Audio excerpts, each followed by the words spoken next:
네, 여러분 반갑습니다. 코플릭스TV입니다. 현재 시장이 좀 많이 악세를 겪고 있죠. 그래서 저번 영상에서 이렇게 일본 기준으로 봤을 때 다시 살려주나 했는데, 제가 앞전에서도 누누이 말씀드렸던 이 50K 구간을 뚫고 올라가지 못한다고 하면 다시 한번 하락으로 갈 가능성이 높아서 무조건 제가 관망을 하시라고 말씀을 드렸었고요. 보시는 대로 이 바로 다음날 음봉이 쭉 늘어져 있는 모습입니다. 여기 45K 부근까지 쭉 떨어지고 난 뒤 조금씩 상승하는 모습을 보여주고 있습니다. 그래서 우리가 일단 차트상으로 볼 때 상승으로 추세가 변한다고 판단을 하려면 일단 첫 번째 직전 고점 이 50K 부분을 강력하게 거래량을 수반해서 돌파를 해줘야 됩니다. 그리고 두 번째, 이 단기 하락 추세에 이 상단 채널을 이 부분을 뚫고 나가야 우리가 어느 정도 추세가 단기적으로 상방으로 조금 틀어졌다고 판단을 할 수가 있습니다.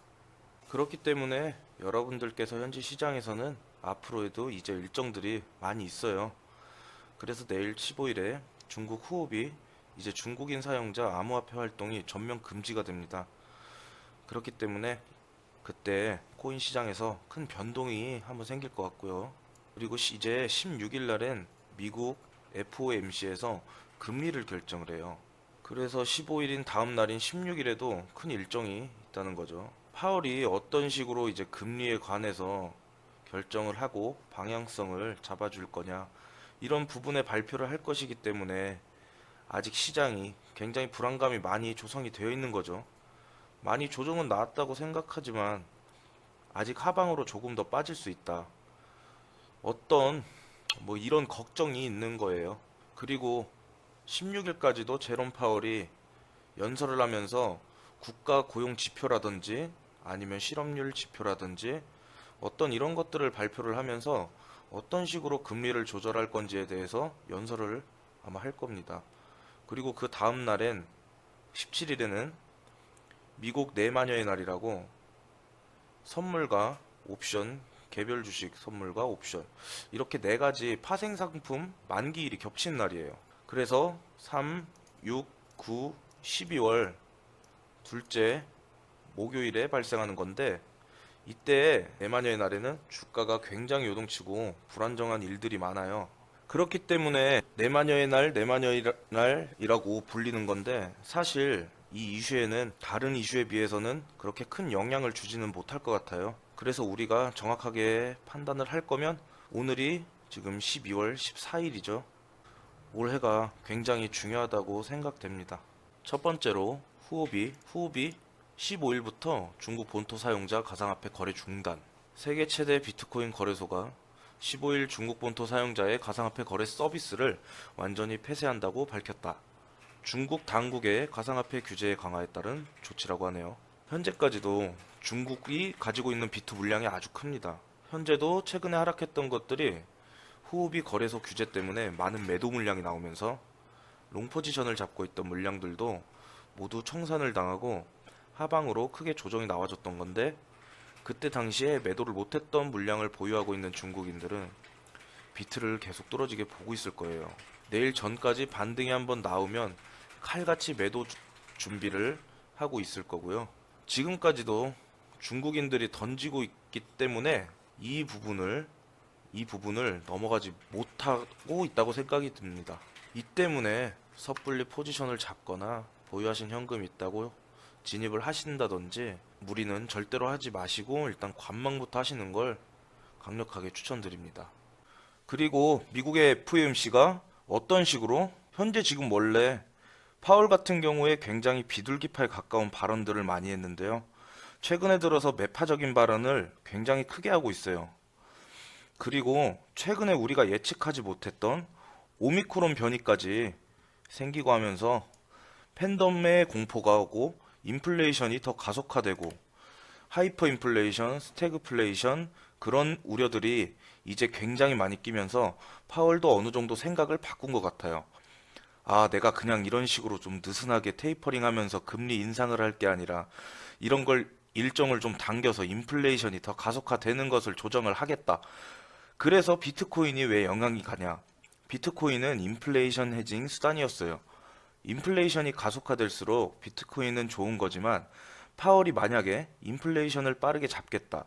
테이퍼링도 빨리 줄이고 금리 인상을 빨리 하겠다라고 해버리면 당연히 인플레이션을 어떻게 보면 조금 더 잡겠다는 의미가 되면 당연히 비트코인 투자에 대한 어떤 그런 수요들이 당연히 줄어들 수밖에 없어요. 그렇기 때문에 파월이 금리 관련해서 어떻게 얘기를 하냐? 그 부분이 가장 중요한 거고, 원래는 금리 인상이 내년 하반기로 얘기를 했었는데, 만약에 당겨지면 내년 상반기가 된다고 하면은 한 번 더 코인 시장에 좀 불안한 심리들이 들어갈 수 있다. 그렇게 여러분들께서 좀 판단을 하시면 될 것 같고, 현재 스테이블 코인 보유량이 원래 굉장히 이렇게 완만하게 갔었는데, 이번 조정장이 엄청나게 엄청나게 테이블 코인 보유량이 디도로 늘어났어요.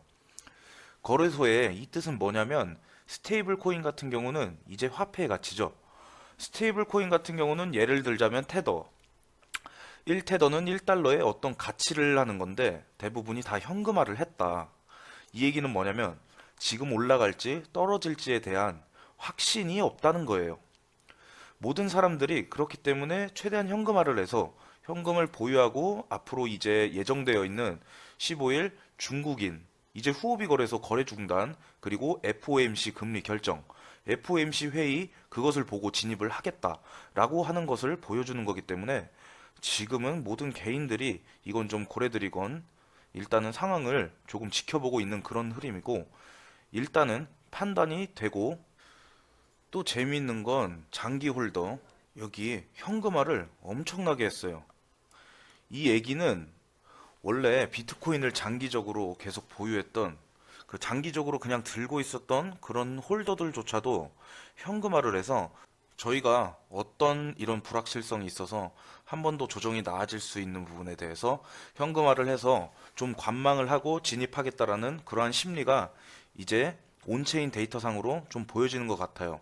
그래서 여러분들께서도 이제 이 비트를 바라볼 때 제가 생각하는 관점은 어차피 비트 마지막 시나리오는 우상향이다. 충분히 2, 3억 갈 수 있는 그런 자리고 다만 지금 이 45K 라인이 뚫리면 단기적으로 봤을 때 긴장은 하고 있어야 하는 그런 자리이다. 예. 하지만 나는 이 45K를 지지하며 우상향 할 것이라고 판단이 됩니다. 지금은 공격적인 투자 자세로 임할 때가 아니고 내 계좌의 자산을 지켜가면서 천천히 물량을 매집하는 그런 구간이니까 너무 성급하게 하시면 오히려 마이너스 계좌 뭐 손실만 보게 됩니다. 자, 이제 조심해야 되는 부분 그런 대응 방안까지 모든 정보와 노하우 꿀팁을 싸그리 다 알려드릴 테니까 그 영상 하단에 고정 댓글 확인하시고 성함 연락처만 보내주시면 되겠습니다. 오늘 영상이 유익하셨다면 구독과 좋아요, 알림 설정까지 해주시면 정말 감사하겠습니다. 지금까지 코플릭스 TV였습니다. 감사합니다.